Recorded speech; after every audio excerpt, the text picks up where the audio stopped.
Olá, gente. Tô esperando a Luziane aceitar aqui.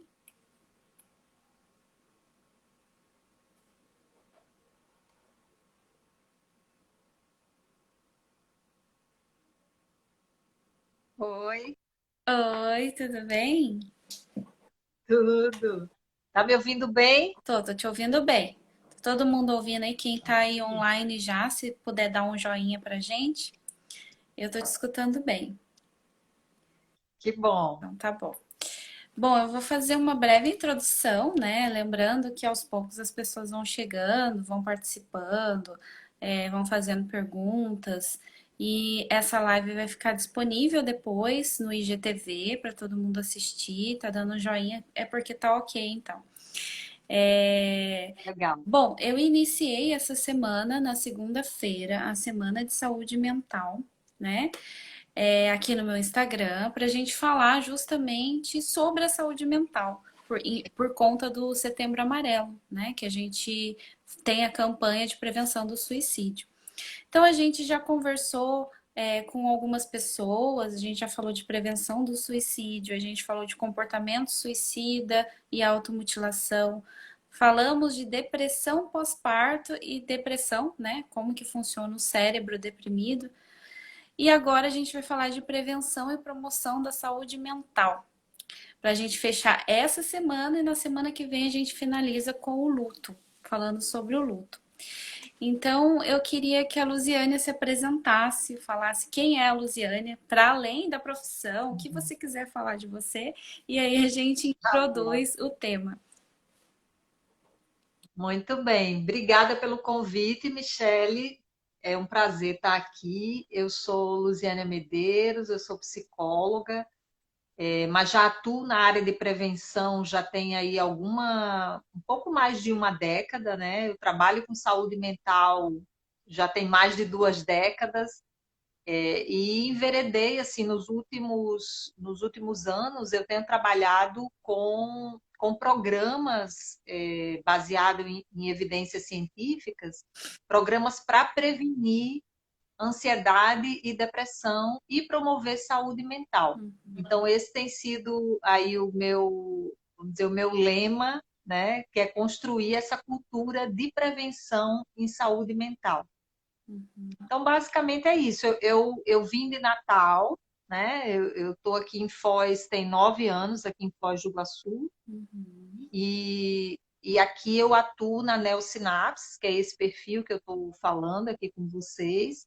E a Neossinapses é uma empresa que ela trabalha com o propósito de aumentar a saúde emocional, né, das pessoas, de modo geral, e trabalhar com educação para a vida, então desenvolvendo habilidades e potenciais para a pessoa ter uma vida mais feliz, mais saudável, mais plena, mais significativa. Então, estamos aí. Eu fiquei bem feliz com o convite da Michele, porque é uma iniciativa muito bacana, Michele. Parabéns aí pela Semana de Saúde Mental. A gente precisa falar disso, né? Com certeza, gratidão. Bom, hoje a gente vai falar de saúde mental de uma maneira mais geral, né? Que foi o tema que você propôs. E quando a gente fala de prevenção, envolve, até falei isso no início da semana, né? Quando a gente foi falar de prevenção do suicídio em si. Mas quando a gente fala de prevenção de qualquer coisa que diz respeito à saúde mental, é interessante até a gente ir pelos caminhos do que se trata da psicologia, né? Do tabu que é a psicologia, porque é lá que começa, né? Então a psicologia é para louco, psiquiatria é para louco, não vou dar atenção para as minhas Uhum. emoções, deixa ela de lado, né? Então é interessante a gente começar até falando sobre isso. Eu não sei o que você preparou para introduzir, mas eu também não, Aham. eu também gostaria de te ouvir, né? O que você pensa a respeito Sim, disso, né? tá. Então, eu acho que uma maneira boa de começar é a gente até definindo, né, prevenção e promoção de saúde mental e falar por que que a gente escolheu esse tema. Então, prevenção, sempre que a gente fala de prevenção, a gente se refere a antecipar algo. Hum. Então, por exemplo, dentro da saúde mental, a gente está falando nessa prevenção de antecipar um desfecho, como um transtorno mental, por exemplo. Né? Na área, quando a gente fala de promoção em saúde mental, é mais amplo que a prevenção, porque a prevenção ela já pressupõe um risco, Sim. então que há um risco envolvido. E a promoção, ela vem para impulsionar, então, digamos que a promoção em saúde mental, ela é um impulsionamento desse aumento de bem-estar geral. Então, você atua mais num nível de educação para a saúde, por exemplo. Imagine que o nosso sonho aqui, enquanto psicólogas, né, Michelle, é você ter isso disseminado na própria educação, que a criança ela aprenda na escola a ser feliz, a desenvolver um bem-estar, desenvolver um estilo de vida que realmente ajude, né, ela a lidar com as situações da vida, a manejar o estresse, né, a aprender a identificar as suas próprias emoções, ou seja, ela ter também uma alfabetização socioemocional. Isso falta para nós, né? Enquanto eu estou falando de um modo geral, né? Enquanto humanidade, a gente não tem, a gente se desenvolveu, nos desenvolvemos muito do ponto de vista tecnológico, mas do ponto de vista humano, das capacidades e habilidades humanas, a gente ainda está bem engateando ainda, né? Com todo esse processo. E essa questão que você colocou aí, né, de não buscar o psicólogo é coisa para louco, ou psiquiatra, mais ainda, né, existe um preconceito, eu penso que é mais em função da desinformação. Uhum.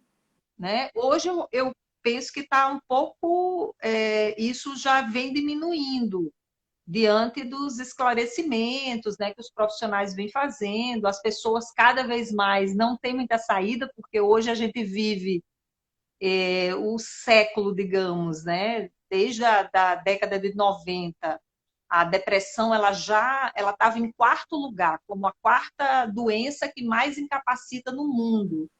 E 2017 ela já era a primeira. Então a gente vive uma era de depressão, ansiedade. A gente sabe aí que a cada 40 segundos uma pessoa se suicida no mundo, então tem esse problema sério do suicídio. O cenário já não era tão favorável antes da pandemia, então você estava aí, a gente tem bilhões, né, mais de 1 milhão de pessoas com transtornos mentais, e é muito, assim, um pouco chocante até você ver que 50% dos transtornos mentais, né, segundo os dados da Organização Mundial de Saúde, eles começam antes dos 14 anos de idade. Então, as crianças, a gente tem aquela ideia até um pouco até fantasiosa, né, que a infância é aquele momento que a gente é feliz, mas existe dor na infância. E existem transtornos mentais que começam ali na infância. Então, realmente é um tema, né, e a gente precisa, mais do que nunca, o psicólogo, o psiquiatra são profissionais especialistas que estão aí para também tratar dessas doenças invisíveis, né? Porque a gente é muito fácil a gente ir no médico, né? Não, eu vou tratar, estou com pressão alta, ou estou com diabetes, ou enfim, tenho alguma outra doença física, isso parece que ok, né? Uhum. Mas às vezes você pode adoecer, e eu acho que até dentro aí, quando você falou do cérebro deprimido, que vocês discutiram aqui, de fato, o cérebro também adoece. Então, às vezes, você vai ter faltas ali, um desequilíbrio neuroquímico, e não é nenhum demérito para ninguém precisar de um psiquiatra. E isso, às vezes, uma medicação bem feita, hoje já existe, não é como antigamente, né, que às vezes tinham poucas medicações disponíveis, aquilo gerava muito efeito colateral. Hoje, as pessoas ficam até com medo, eu vou ficar dopado, vou ter que tomar remédio para a vida toda, vou ficar viciado. Então, isso é desinformação. Então, eu penso que a gente cada vez mais precisa desmistificar esses profissionais que, como qualquer outro órgão do nosso, né, do nosso organismo, do nosso corpo, o cérebro também pode adoecer e a mente, né? Hoje a gente vive uma vida, assim, no geral, com tantos estressores, né, Michele? Uhum. Então, de fato, essa vida corrida e esse processo mais do estresse em si, né, que é muito comum também, os transtornos de ansiedade. Então, eu penso que a gente precisa cada vez mais contar com esses profissionais, né, que estão aí para ajudar. E é interessante, assim, e eu estava pensando aqui enquanto você falava sobre justamente que a gente camufla, né? A gente camufla muito e tem os ganhos secundários, os nossos ganhos. Ah, eu vou ficar aqui que é confortável do que eu mexer nisso que está doendo e eu não vou saber lidar, né? E buscar ajuda às vezes pode parecer vergonhoso. Então eu fico pensando muito nessa. Fraqueza, né? Uma fraqueza. E às vezes você até tem, ah, eu melhorei, passou, era só alguma coisa, né, boba aí e tal, consegui lidar sozinho, então, né, sou forte, tá tudo bem. Mas de repente volta pior mais pra frente, porque já vi relatos assim, né, pessoas até que chegam na clínica, ah, eu acho que eu tive um quadro depressivo, mas eu melhorei sozinho, só que aí a pessoa tá se enganando ali, né? É importante a gente buscar dar importância para isso também, né? Então, é uma coisa que é séria, Sim, é tão sério quanto.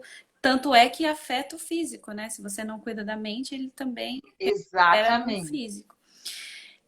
Exatamente. Já tem uma pergunta aqui, deixa eu só dar uma olhada.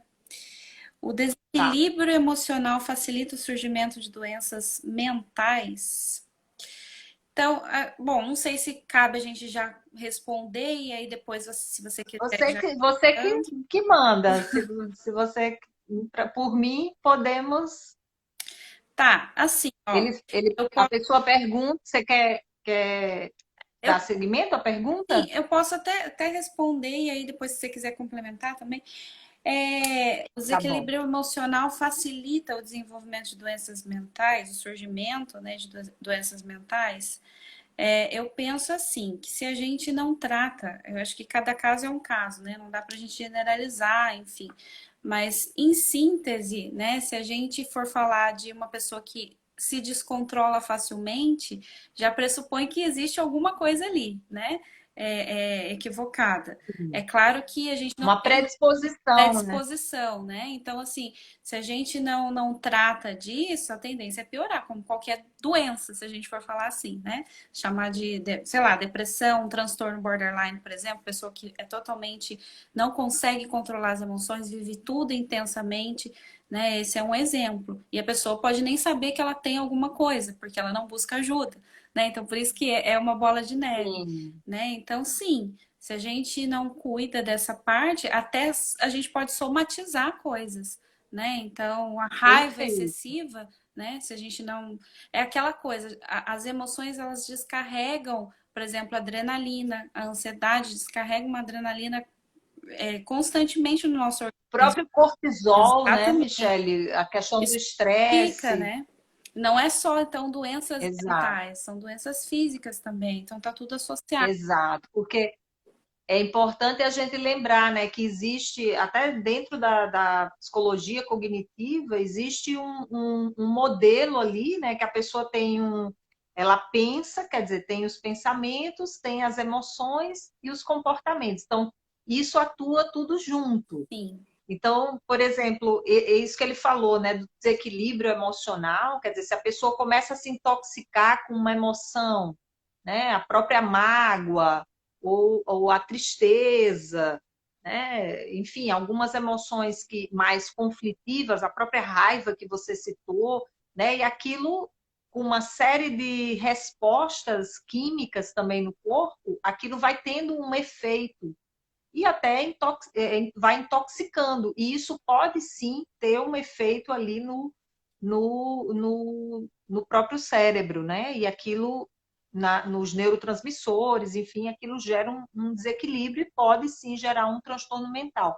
Como também já está comprovado que, por exemplo, a pessoa que tem um transtorno mental, ela foi diagnosticada, ela está tomando medicação e ela está fazendo uma terapia, por exemplo, até a própria terapia cognitivo-comportamental, isso já foi feito até testes com ressonâncias magnéticas, né, vendo como é que o cérebro também desenvolve circuitos que se curam.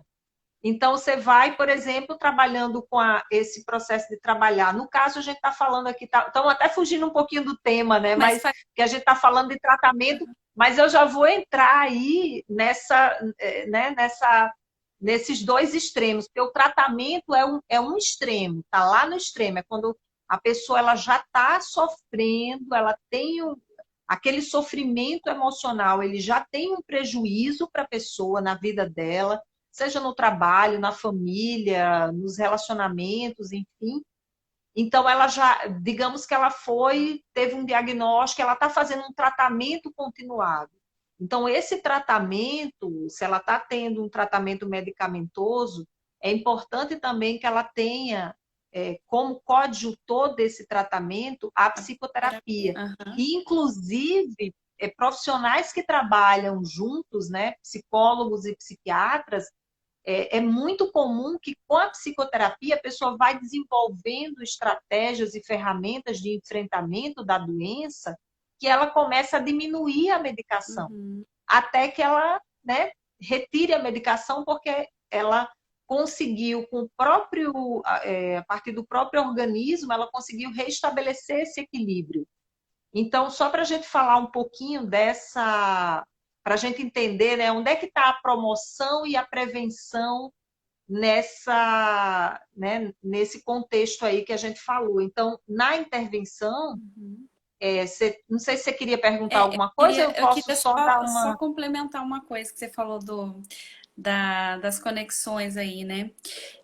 Quando a gente se acostuma muito com determinado. Porque eu trabalho com a terapia cognitiva também, né? E dentro da pergunta dele, que ele fala da raiva, enfim, ela está muito associada a muitos pensamentos relacionados a exigências, controle do que você não pode controlar, externo, ele tinha que fazer de determinada forma e não fez, e aquilo gera irritação, gera desconforto, enfim. E uma coisa que eu costumo fazer uma associação, assim, geralmente quando eu falo bastante sobre esse tema, ou com os próprios pacientes, é que quanto o nosso cérebro ele vai criando sinapses, né? E a gente está fazendo sinapses o tempo todo, construindo novas sinapses. E se a gente reforça esse comportamento do descontrole emocional, por exemplo, reforça esse comportamento sempre, penso uma coisa, já ajo com a raiva, eu vou continuar fazendo isso, reforçando cada vez mais esse comportamento. Por isso que é Sim, muito difícil a gente mudar. Mas a terapia ajuda nesse exato. processo, né? A questão de mudança Isso, exatamente. cognitiva. E quanto mais Perfeito. rápido a gente perceber esses gatilhos, né? A raiva, por exemplo. Eu percebi que eu tô com raiva. Peraí, deixa eu controlar aqui a raiva, mapear meu pensamento. Então, isso vai modificando o comportamento e não reforçando essas sinapses aí da raiva, né? Do Perfeito. descontrole. Então, eu faço Perfeito. muito essa associação, né? Então, dá pra gente entender melhor. Então, se a pessoa passa a vida toda, eu sou assim, síndrome de Gabriela, eu sou assim, vai mesmo, vai continuar sendo assim, se ela não buscar uma Exatamente. mudança, né? É bem por aí. Porque você condiciona, né? Sim. Condiciona ali o seu cérebro e o seu jeito de funcionar naquele padrão. Mas aí só contextualizando aí para o pessoal, né? Esses tipos de intervenção que a gente tem ali eu comentei agora há pouco, né? Num extremo está o tratamento, né? E digamos que no outro extremo está a promoção de saúde mental, que é mais a nível mesmo educacional, que a pessoa está crescendo e se desenvolvendo dentro desse contexto de ter uma vida mais saudável integral, né, do ponto de vista integral. E o tratamento já seria para aquelas pessoas que já estão em sofrimento psicológico e precisam, né, precisam tratar aquela dor ou aquele transtorno, né, que já está instalado. Uhum. Entre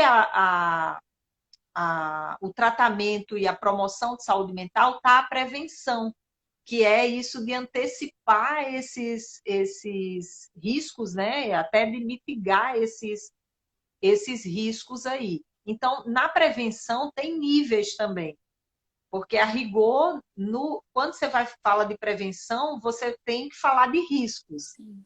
Então, a exposição aos riscos é que ela varia.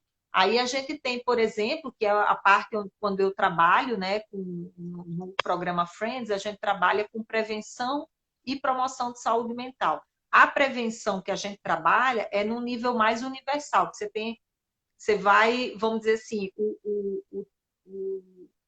o tipo de exposição que você tem ao risco, ele vai variando. Então, na prevenção universal, você engloba aí todas as pessoas. Porque, de fato, todo mundo está exposto a algum risco. Ninguém está imune, né, Com Michele? certeza. Nem nós, psicólogos, Uhum. psiquiatras, não.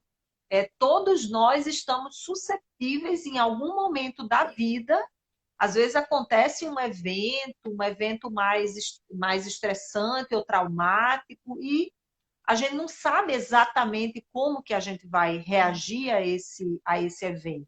Então, a rigor, todos nós estamos expostos a um risco, né?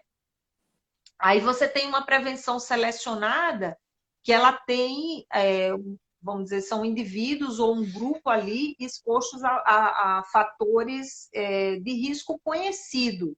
Então você tem, e aí eu acho que é importante a gente definir, né, fatores, falar em prevenção é falar em fatores de risco e fatores de proteção. Então a Uhum. gente precisa lidar com esses elementos até para equilibrar. Então, os fatores de risco a gente pode ver que são qualquer elemento, né, seja genético, seja ambiental, familiar, né, que pode, vamos dizer, contribuir com o aumento, né, ou o aparecimento de uma doença. No caso aqui, a gente está falando como a gente está falando de prevenção em saúde mental, então vamos falar dos transtornos mentais. Sim. Então, algum tipo de sofrimento, né, estaria ali, aquele fator de risco, por exemplo, às vezes a gente tem alguns fatores de risco, né? Vamos dar exemplos aqui, abuso na infância, por exemplo. Acho que uma coisa antes disso até, né, para as pessoas também não verem, o fator de risco ele não é um determinante. Ah, É então, importante. se eu tive uma. Se eu sofri abuso na infância, logo eu vou desenvolver, né, algum transtorno mental. Não. Como fator de risco, você tem um potencial ali, sim, que ele pode contribuir, né, para que um transtorno mental ele ocorra de fato. Então, você tem o fator de risco são essas circunstâncias, né, dessas diversas naturezas. Pode Uhum. ser ambiental, né? Às vezes por exemplo, até na escola mesmo, né? O local que você estuda, às vezes é a escola, por exemplo, o bullying, né? Se tem um Sim. processo ali na escola que é, facilita, assim, às vezes o fracasso escolar, né? A pessoa tem ali na escola aqueles fracassos e ela é humilhada por aquilo, enfim, tem uma escola que não tem esses valores, né, essas virtudes mais desenvolvidas, isso pode ser um fator de risco, né? Pais com transtornos mentais, aí entra também o fator genético, né? A pessoa, isso que você acabou de falar da falta de autocontrole, então isso pode ser um fator de risco, né? A própria negligência, né? Pais negligentes, muitas vezes isso aumenta a chance, né, da pessoa ter um transtorno mental e por aí vai. Então a gente tem esse processo dos fatores de risco e os fatores de proteção, que são exatamente aquelas características que, pelo contrário, ao invés de aumentar a chance de um transtorno mental ocorrer, elas diminuem a chance, né, de um transtorno mental. Então, os fatores de proteção, igualmente, são esses elementos que seriam elementos mais favoráveis, Uhum. né? Que aí também, genética conta, o ambiente, se é um ambiente mais positivo, né? Se é uma família, se são pais mais responsivos ou envolvidos, né? Você, por exemplo, a criança, né? Se tem um vínculo afetivo mais seguro, isso tudo conta dentro dos fatores de proteção.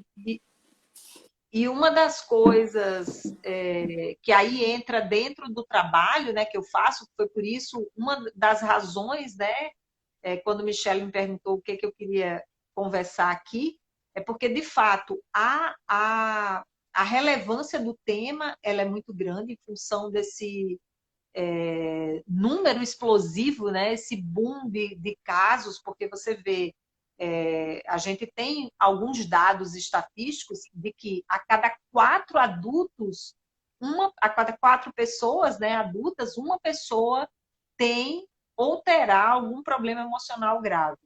E com crianças, a cada 5 crianças, uma tem ou terá algum problema emocional grave. Então, se a gente não parar para fazer a prevenção, para olhar para isso e começar a pensar em políticas públicas, em serviços mesmo, em começar a implementar essa cultura de prevenção, onde é que a gente vai parar, É.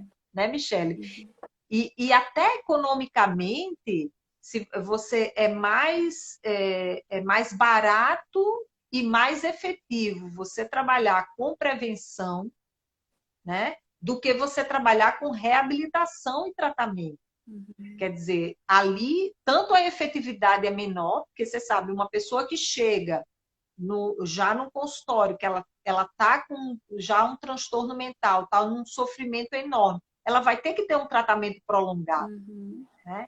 Ela não vai, uma psicoterapia breve já não vai adiantar, ela tem que entrar num tratamento prolongado, com psiquiatra, com psicoterapeuta, e, né, então, ela vai ter esse tratamento, nem toda a população tem, né, Não tem consegue Uhum.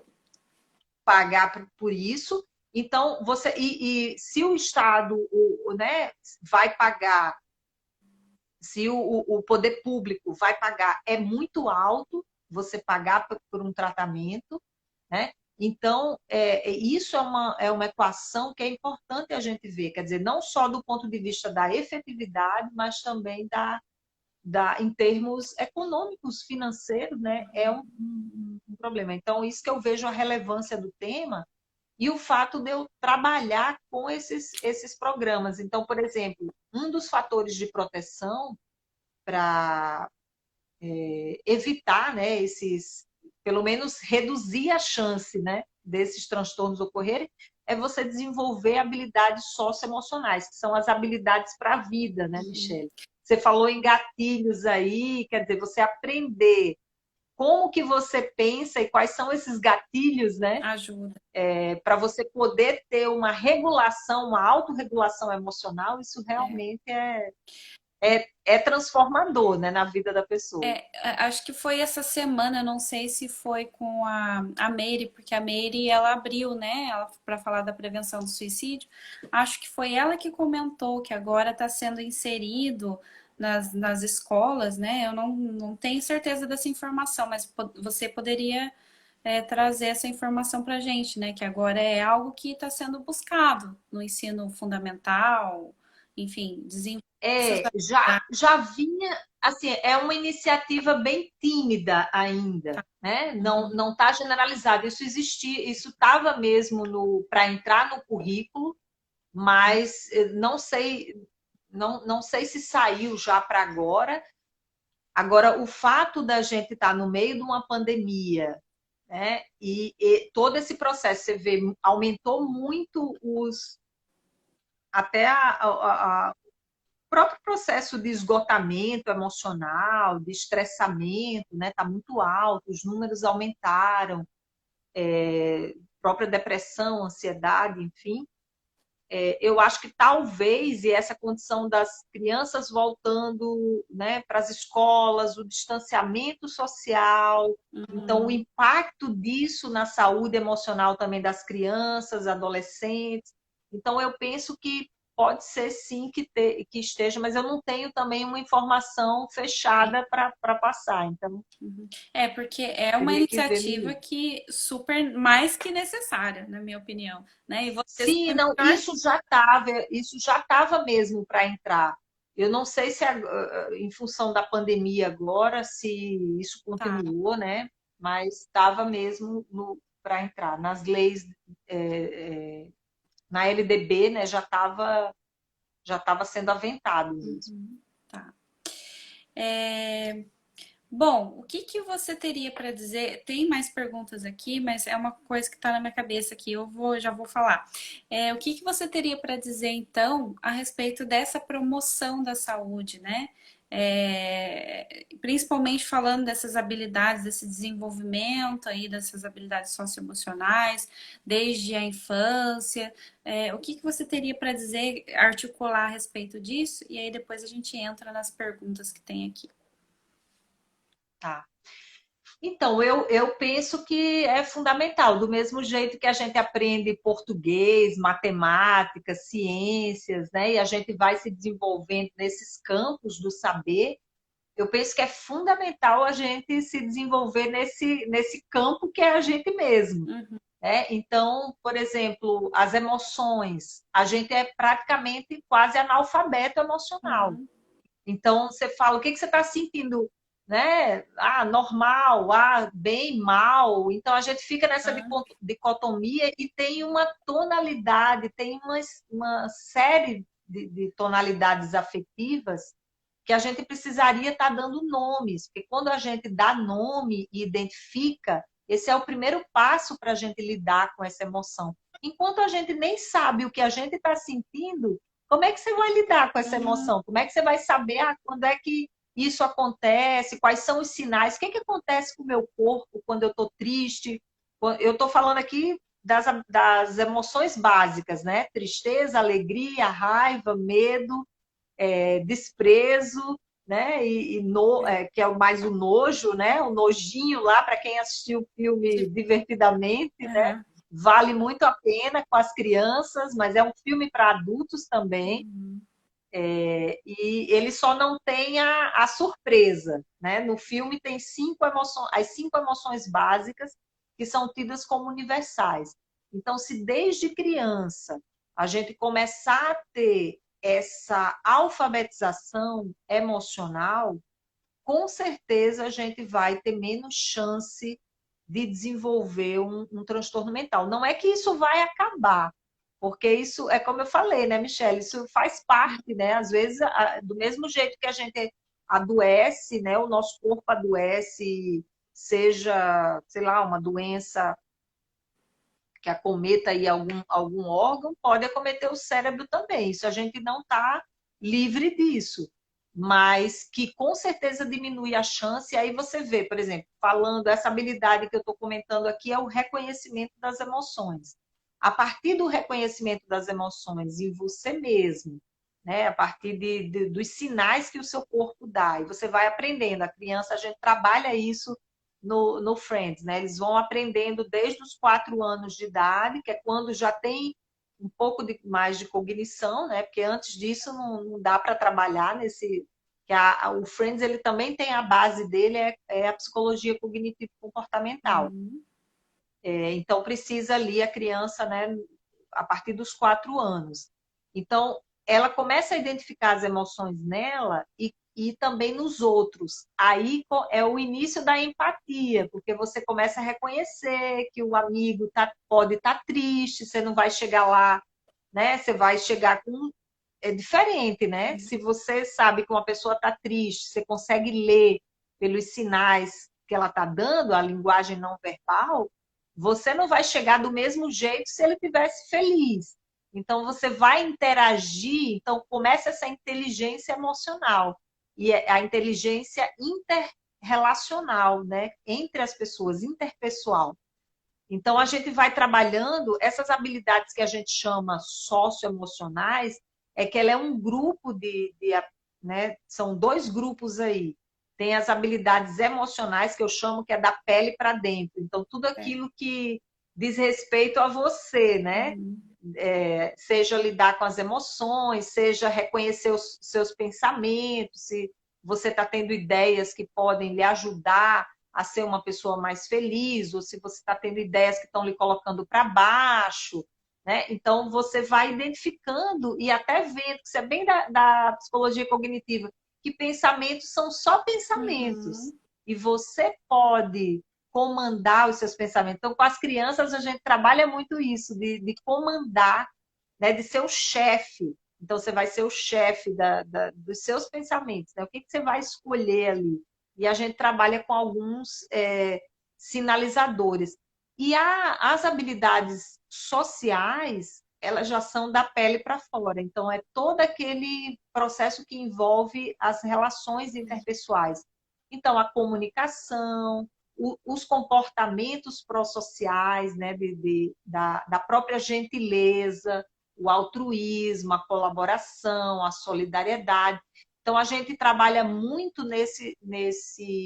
nessa linha de aumentar esses comportamentos pró-sociais, né? Uhum. Porque você vê, na contramão, qual é um comportamento de risco? É exatamente esse comportamento mais isolado, Uhum. que é até uma característica da própria depressão, né? Quando a pessoa começa a se isolar, né? E ela começa a viver muito ali em si mesmada, aquilo. Primeiro, porque a gente é um ser, nós somos seres gregários. Então, vivemos em grupo. Claro que a gente tem que ter o nosso tempo, isso faz parte para a gente se recompor. Mas esse contato com o outro, ele é muito importante. Então, as amizades, as redes de apoio, os relacionamentos saudáveis, porque tem os relacionamentos tóxicos também, né, Michele? Uhum. Então, também a pessoa precisa. Agora, tudo isso você começa a discernir quando você tem inteligência emocional. Quando essa inteligência ela está desenvolvida a partir dessas habilidades.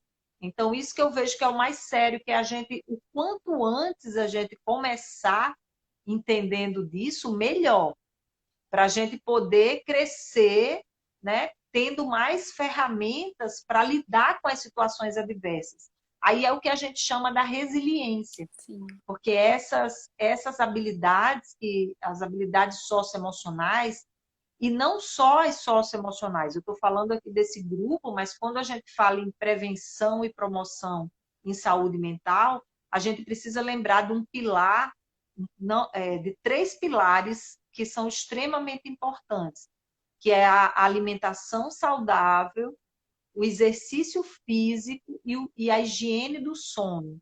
Então, esses 3 pontos isso já tem muita pesquisa científica comprovando a relação disso e o quanto que esses fatores eles contribuem para se ter saúde mental, né? Então a gente vai trabalhando com isso tudo junto para que a pessoa ela seja mais resiliente, ou seja, diante de uma tempestade, né, de uma situação traumática que vem mesmo para derrubar, e a vida está cheia de surpresas, né? A gente está aqui quando menos espera, acontece alguma coisa que abala as estruturas.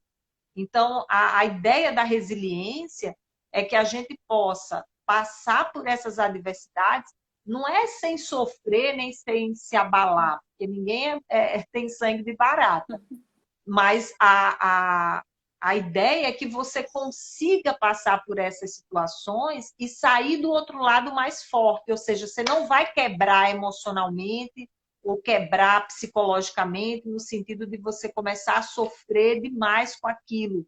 Você já tem mais ferramentas para você começar a antecipar, né, e prevenir um dano maior. Então, você consegue sair melhor daquela situação, voltar para aquele estado que você estava anteriormente, que parecia um estado mais equilibrado, né? E veio a situação que bagunçou a sua vida, mas aí dentro daquela bagunça você começa a ter, vamos dizer, aqueles momentos que você se equilibra. Sim. E aí você começa a reestruturar a vida, né? Estou falando assim, casos que são mais críticos, né? Por exemplo, sei lá, um acidente, ou a pessoa perde alguém inesperadamente, né? Uma separação, enfim, algo assim que, de Perda fato, de né? A gente emprego, sabe né? que tem Uhum. isso, perda de emprego, alguma coisa assim que mexe, assim, bota de cabeça para baixo, né, a vida da pessoa. Mas no dia a dia a gente vai lidando com esses estressores, né, em menor grau, e a gente precisa ser mais resiliente. Então, a resiliência eu vejo que é fundamental para a gente construir, né? Principalmente agora nesses tempos que o que predomina é a doença mental. Sim. E é interessante você falar isso, porque eu vejo, eu enxergo isso tudo mesmo como uma base, a base da saúde mental, é a base do que a gente trabalha dentro da clínica, né? Que é justamente, ó, vamos consertar isso daqui, ó, esse pensamento aqui tá gerando isso daqui, né? Tá te prejudicando nesse ponto. O que que a gente pode fazer? Melhorar, né? Orientar a pessoa para melhorar a forma como ela tá vendo as coisas, tá enxergando. E eu vejo isso muito como fundamental, né, nesse momento, e tem tudo a ver Sim, com a resiliência, né? Então, quanto mais a gente sim, fortalecer isso, e até falar mesmo, que é o que a gente está fazendo aqui, falar sobre isso, mas as pessoas vão se tornando exato. conscientes disso, né? Porque o que eu vejo Perfeito. muito, né, principalmente quando chega, que eu tô né, tendo como modelo? Quando chega para mim casos de pessoas que nunca fizeram terapia antes, né? E aí você vê o tanto de coisa que tá ali dentro dela que ela quer colocar para fora e que você percebe que você precisa tirar aquele fio, ó, tá vendo isso daqui? E fazer ela enxergar, ó, vamos tirar isso daqui, vamos desenrolar essa bagunça, que é uma bagunça emocional, é um misto que as pessoas fazem, é muito comum, de confundir pensamento com sentimento. Ah, eu tô sentindo como se eu não tivesse encaixando. Tá, o que que é isso, né? Então, isso é muito Exato. interessante a gente falar até para as pessoas conseguirem É, entender, né? Isso daí. e é bacana que você está falando, porque a terapia nem sempre, não necessariamente você precisa estar sofrendo para ir fazer Uhum, terapia. Às vezes, tudo bem que o que predomina mais dentro do processo da terapia é o tratamento. É você uhum. já tá, muitas vezes você já vai com uma demanda, né? Que você está em algum sofrimento, aquilo, um incômodo, enfim. Mas seria interessante, pelo menos uma vez na vida, a pessoa fazer terapia, se ela nunca fez. Né? Mesmo que ela não esteja, enfim, com uma demanda que está consumindo ela, ou que está monopolizando a cabeça dela, né? Mobilizando muito, mas a pessoa começar exatamente para ter essa experiência que você falou, quer dizer, ela se conhecer Uhum. mais. Então, e como a gente não tem essa educação para a gente se autoconhecer, né? Não é uma coisa que está na escola. Então, por exemplo, a psicoterapia, eu reconheço que é uma forma também de educação, Sim. né? De você se autoconhecer. Então, é uma coisa, é uma aventura interessante, né? Não, Você e é interessante realmente se porque autoconhecer. eu até perdi a linha de raciocínio aqui, mas a ideia que eu ia desenvolver é que justamente é isso. Você desenvolvendo essas habilidades, você aumenta ou amplia as suas possibilidades de resolução de problemas, né? Porque são justamente essas Sim. emoções que até o próprio Vantur trouxe aqui, né? O descontrole emocional que Uhum. faz com que a gente não consiga discernir bem as coisas, né? Então, a gente tomado pelas emoções, Exatamente. a gente não consegue raciocinar, racionalizar ou, né? Então, é fundamental, mesmo que a pessoa não tenha nenhum problema. Peraí, eu tô com dificuldade, eu tô me atropelando todo. Então, vamos lá, vamos fazer terapia para ver se É, alguma coisa aí a gente pode encaixar, né? Então, é interessante sim. a gente pensar, né? Dessa forma também. E essa habilidade aí de resolução de problemas, ela também é uma habilidade importante dentro desse processo, né? De estratégias de enfrentamento, né?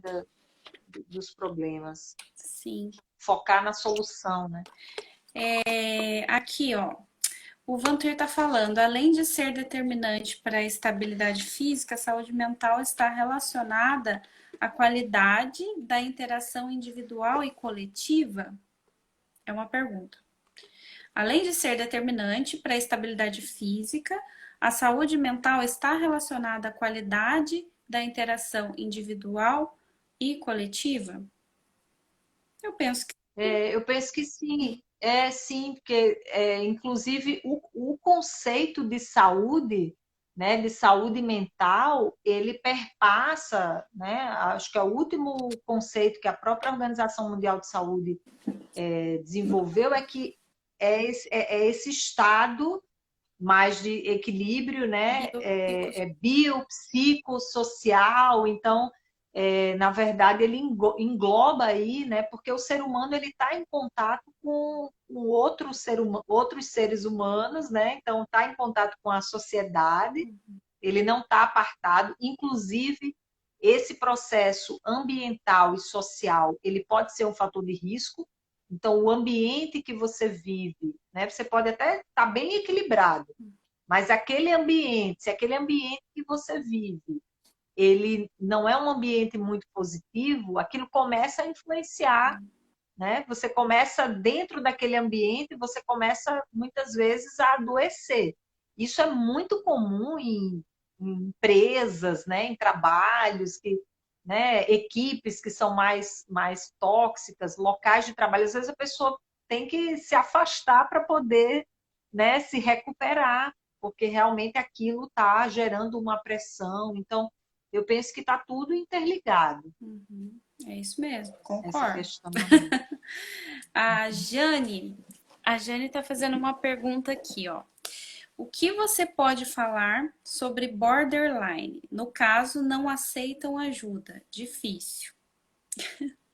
Borderline é um transtorno, assim, é complexo. A gente tratou um pouquinho, brevemente, na terça-feira, numa live aí que a gente trouxe com até o psiquiatra Luiz Espósito. A gente falou um pouquinho sobre isso. Mas é um transtorno complexo, né? Que você basicamente precisa trabalhar com psicoterapia, psicoterapia que vai ser muito mais funcional, mas em alguns casos precisa de medicação, para não dizer que é a maioria dos casos, em paralelo, né? Sim, Mas assim, ó, é difícil a gente tratar quem não quer ajuda, né? Porque quem não quer, tá é, tudo bem, tá tudo certo, eu não quero ir, vai ser mais difícil a mudança, porque a mudança já é difícil para quem quer, né? Para quem vai lá e se dispõe, nossa, tá doendo aqui, tá difícil de mudar isso. Imagine para quem não quer buscar esse tipo de ajuda. Então, assim, é complexo, mas de repente cabe a observação dessa própria pessoa perceber que ela está prejudicando os relacionamentos dela. Porque o borderline ele tem uma instabilidade emocional muito grande, né? Enfim, uma hora é tudo muito intenso. Então, a raiva dele vai ser intensa, o amor dele vai ser intenso, e isso vai prejudicar as relações. E geralmente, os transtornos de personalidade, as pessoas tendem a procurar ajuda justamente quando afetam a questão do relacionamento, porque elas não percebem que tem alguma coisa de errado com elas. Para elas é muito natural que aquilo é um comportamento natural, é meu, eu simplesmente estou vivendo a minha emoção, né? Só que ela vai perceber que aquilo sim, está disfuncional a partir do momento que afeta as interações e começa a causar um sofrimento muito intenso. No caso do borderline, existe uma dor muito intensa ali, né? Que ela não consegue lidar com essa dor. Enfim, então assim, de repente aí nesse caso eu tentaria conversar, não sei, ela tá trazendo, me dá a impressão que ela tá falando de alguém aí, né? Então tentaria conversar, sim, eu também tive essa percepção que de repente eu acho que chegar mais junto, assim, buscar uma conexão, né, com a pessoa, se essa pessoa é do seu círculo, né, de convívio, se você tem alguma intimidade maior, então às vezes buscar essa sensibilizar, né, de algum modo a pessoa, às vezes desmistificando também, né, tentando pelo menos assim, se a pessoa concordar em pelo menos ir até um especialista, né, um médico, eu acho que no caso aí do borderline é fundamental o psiquiatra, sim, então ir no psiquiatra mesmo, né, porque tem eu no no método Friends a gente já trabalhou, né? Mas com a pessoa estava sendo acompanhada com o psiquiatra e a psicoterapia. Então, você vê, ela estava ali com todo um aparato e o programa Friends, ele ajudou muito, né? Isso no relato dela e dos próprios também, do terapeuta, do psiquiatra, né? Que me deram feedback, como um coadjutor. Sim. Então, ela teve mais ferramentas para lidar com essas instabilidades emocionais que você É falou, por né? isso que as duas Que, coisas são fundamentais, né? Que nem você tinha dito sim, antes, a gente está falando, batendo muito nessa tecla também. Os dois isso. acompanhamentos, psiquiátrico e psicoterápico, né? Isso, às vezes começar por um, né? Já. Sim. A Jane, ela tá comentando aqui, ela disse que minha mãe é border É. dificílimo e já está se autodestruindo.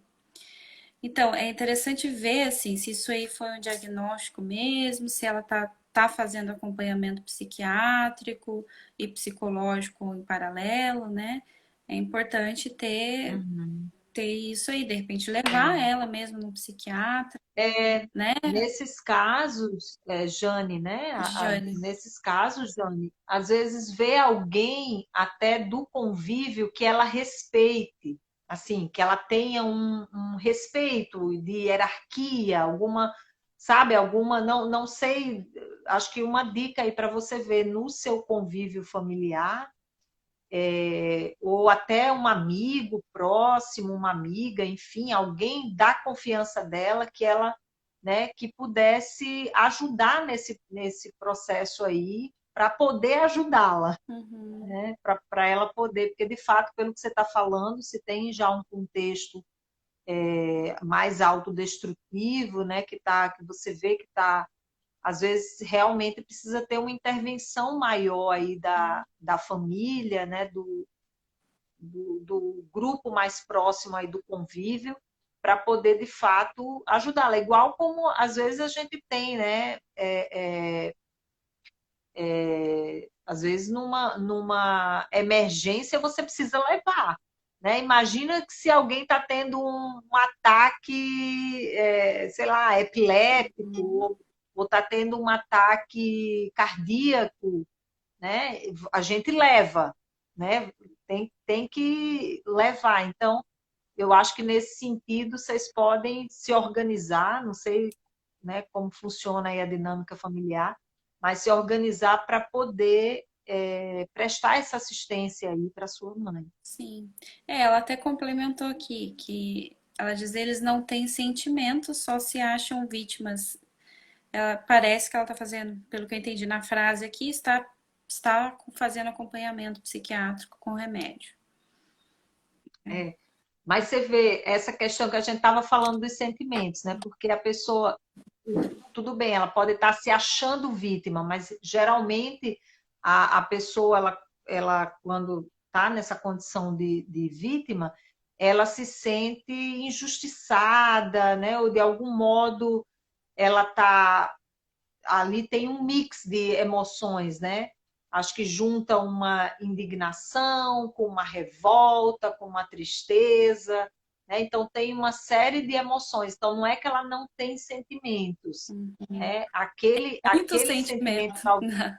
Até de... são vários sentimentos, né? Ao mesmo tempo. E eu acho que pode ter um processo aí de talvez de essa sensação de inadequação ou de é, é, é, não sei se em algum nível uma autoculpa, né, diante das situações que ela vivencia, porque essa autovitimização ela está muito relacionada com uma autopunição, a pessoa se pune muito por, né, enfim, muitas vezes não conseguir ter a vida que ela queria ter, ou, né, tá muito transtornada ou debilitada, então ela não consegue, né, ser feliz ou ter um relacionamento. Então essas pessoas sofrem bastante, né, um sofrimento. E eu sei que para quem vive, né, também não deve ser fácil e com certeza não é. e também gera sofrimento para quem está próximo, né?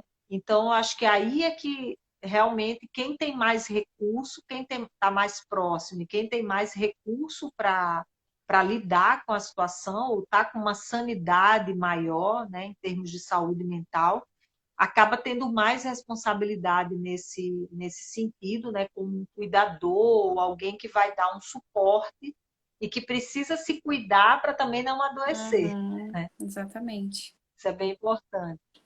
exatamente. Que bom. Então, tá, que bom que ela tá fazendo acompanhamento. Grata, só de ouvir me ajudou, ela falou. Muito bom. Que bom, Jane. Muito bom. Tu- Mas é interessante, assim, até vocês que estão aí, né, convivendo, às vezes realmente, isso que você falou é importantíssimo. Você precisa ter saúde mental também para conseguir lidar, né? Não dá para você dar conta de tudo ali se você não tá bem. Então é importante, de repente, né, você ou outra pessoa ali que estiver mais próxima buscar essa ajuda para poder ajudar, né? Enfim, fazer Isso. esse suporte. Você sabe que você falou uma coisa que é bem importante. Às vezes a pessoa está tão, né, e a gente sabe, a gente falou no início, né, Michele, do tanto de preconceito que tem de buscar ajuda. Então, você imagine, se isso na nossa. Você ainda é uma geração abaixo da minha. Na minha geração, aí, anos 70, né? Se isso já é um preconceito, você imagine as pessoas da geração lá dos anos 50, Uhum. 60, então aquilo, né, era mais ainda exacerbado. Então é mais difícil mudar essa ideia. Então, por exemplo, eu acho que você deu uma boa ideia, a própria Jane aí, não, estou indo no, não sei se a Jane vai, mas enfim, estou indo no psicólogo, estou buscando ajuda, porque isso é importante. Muitas vezes é uma forma de sensibilizar, né, a outra pessoa que está junto ali para também se encorajar a buscar essa ajuda, né? Ou pelo menos ficar um pouco mais aberta para receber essa ajuda, Uhum, com certeza. A gente tem né? aqui, Luziane, a gente tem, ó, tá 9h27. A gente começou às 8h30. A gente tem alguns Ah, minutinhos. Acredito que 3, no máximo 4. Aí o Instagram vai avisar quando faltar 1 minuto. Eu queria que você já fosse finalizando, né? De repente passando alguma mensagem, qual que é a ideia principal, de repente, olha, você que está escutando, de fator de proteção para você cuidar da sua saúde. Que mensagem que você gostaria de passar para a gente já ir finalizando? E aí, quem quiser também fazer então, mais uma pergunta, sinta-se à vontade. tá. Então, eu penso que em termos de mensagem, acho que esse é um mês que a gente fica mais atento, né, por ser o Setembro Amarelo, a questão do autocuidado. Então, eu destacaria essa palavra, do autocuidado. E uma das coisas, assim, de dicas é realmente, ainda mais nesse momento agora de pandemia, né, que tá todo mundo, assim, meio estressado. Então, acho que uma das principais coisas é, assim, a gente ter algumas pausas no dia, né, que você faça pelo menos uma pausa que seja para você fazer algo que você se sinta bem. Às vezes, aqueles 5 minutinhos que você tirou ali para dar uma respirada lá fora, para dar uma caminhada, né? Enfim, ou para tomar um suco que você goste, é um momento feliz, né? Que a gente chama assim, no sentido de você se cuidar, fazer algo para você ficar bem. Então, isso eu penso que é uma Ah, das então. coisas principais aí, a base, né, Tá. dessa saúde mental. O Instagram tá avisando que a gente tem 50 segundos. Então, assim, eu quero agradecer, Luciane. Eu, assim, reforço isso que você tá falando. É uma coisa que eu bato sempre na tecla, principalmente com aquelas pessoas que são workaholics, que gostam de viver sob pressão, na adrenalina ali. pisa no freio, respira, olha para dentro de você, faz uma meditação, faz um exercício de respiração, relaxamento, porque você é uma prioridade, deve ser a maior prioridade da Exato. sua vida, né? Isso, Então é Michele, isso, muito bom. gente. É isso aí. Gratidão por todos terem participado, gratidão, Luziânia, e até a Obrigada. semana que vem. Beijo. Até, gente. Obrigada. Tchau, tchau. Tchau.